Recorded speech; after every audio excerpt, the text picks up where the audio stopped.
ለልዬ ወይ ጥያቄ ልጠይቅሽ ነው። እሺ ባለፈው ምንድን ጥፍጥሬን ጠይቂያችሁ ነበር አይደለ? ያው ጥፍጥሬ ማለት ጥጥ ሲፈለቀቅ ከጥጥ ውስጥ የሚወጣው የጥጥ ፍሬ ነው።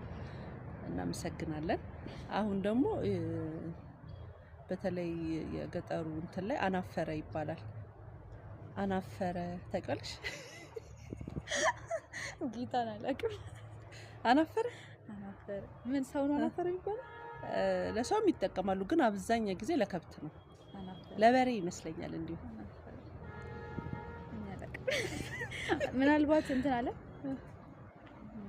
አደገ ማለት እንትን ጎረመሰ ጎመራ እኔ አላውቅም። ማሚ የሆነት አላውቅም። እሺ ምንድነው ግን? መሬት ቆፈረ፣ በሬው መሬት ቆፈረ እንደማለት ነው። ከብቶች መሬት ይቆፍራሉ፣ አናፈረ ይባላል። እሺ መዋጥስ ታውቂያለሽ? ትናንትና ቤዛን ጠይቂያት ነበር። መዋጥ ቁስ ነው እሱ ደግሞ እንትን ነው። ይሄ እንትን መስፊያ አይደል? ፍራሽ ነው እንደዚህ እንትን ይባልበታል። እሺ ወስፈንጥርስ? ወስፈንጥርማ እንደዚህ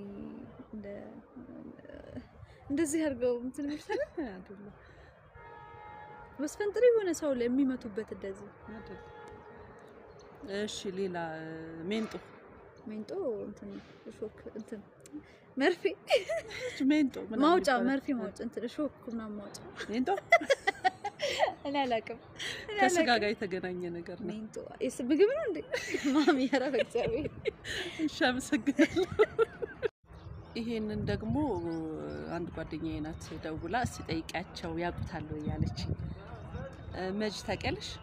ወይ መጅ እንትን ነው በእጅ የሚፈጨው ድንጋይ ይሄ እንትኖች የለም ምንድነው የድሮ እናቶች የሚፈጩበት። እሺ መጅ ማለት እንትኑ ማለት መፍጫው ከላይ ያለው የወፍጮና ልጅ